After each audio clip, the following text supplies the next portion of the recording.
ইনি হচ্ছেন বাংলাদেশের সংসদ সদস্য জেবা আমিন খান। সম্প্রতি বাংলাদেশের জাতীয় সংসদে তিনি একটি বক্তব্য দিয়েছিলেন ইংরেজিতে, কিন্তু তার এই বক্তব্যটা চর্চার জন্ম দিয়েছে, কেননা ইংরেজি বক্তব্যের মধ্যে তিনি কিছুটা বাংলা মিক্সড করে দিয়েছিলেন, যার কারণে তিনি ট্রোল হচ্ছেন সোশ্যাল মিডিয়ায়। দেখুন, প্রথমে আপনারা শুনুন তার বক্তব্য, তারপর আপনি ডিসাইড করবেন তিনি ইংরেজি জানেন কি জানেন না। শুনুন। 1600 square mile of kacha rasta.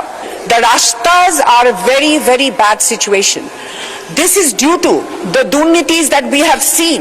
I want to thank Pradhan Mantri from my heart. কি বুঝলেন? তিনি ইংরেজি জানেন না, নাকি জেনে বুঝেই ইংরেজির মধ্যে বাংলা ঢুকিয়ে দিয়েছেন কিছু শব্দ? আমরা কোনো ব্যক্তির বক্তব্য শুনে সহজেই বুঝতে পারি যে তিনি ওই ভাষাটি জানেন বা ওই ভাষার উপর তার একটা দখল রয়েছে। যদি না জানেন সেটা আমরা বুঝতে পারি, কিন্তু তার এই বক্তব্য শুনে আমরা পরিষ্কার বুঝতে পারছি যে ইংরেজিটা তিনি জানেন, তার বাক্যের কনস্ট্রাকশনগুলো কত সুন্দর ছিল। তিনি ইচ্ছে করে কিছু শব্দ এখানে ঢুকিয়েছিলেন। তারপর তাকে সাফাই দিতে হয়েছে যে আমি যদি ওই শব্দগুলো না বসাতাম, না বলতাম, তাহলে কিন্তু আপনারা বুঝতে পারতেন না, যার কারণে এই শব্দগুলো আমাকে ঢোকাতে হয়েছে।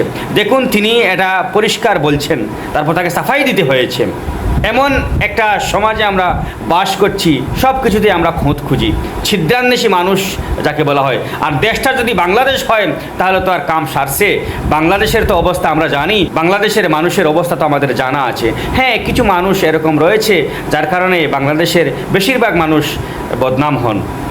আবার শুনুন তার বক্তব্যটা, তিনি কি বলেছিলেন, আবার আপনি সেটা শুনতে পারেন। 1600 square mile of kacha rasta. The rastas are a very, very bad situation. This is due to the durnitis that we have. এবার আপনি কমেন্ট করে জানাতে পারেন যে জেবা আমিন খান তিনি ইংরেজি জানেন নাকি জানেন না, কমেন্ট করে জানাবেন। ধন্যবাদ।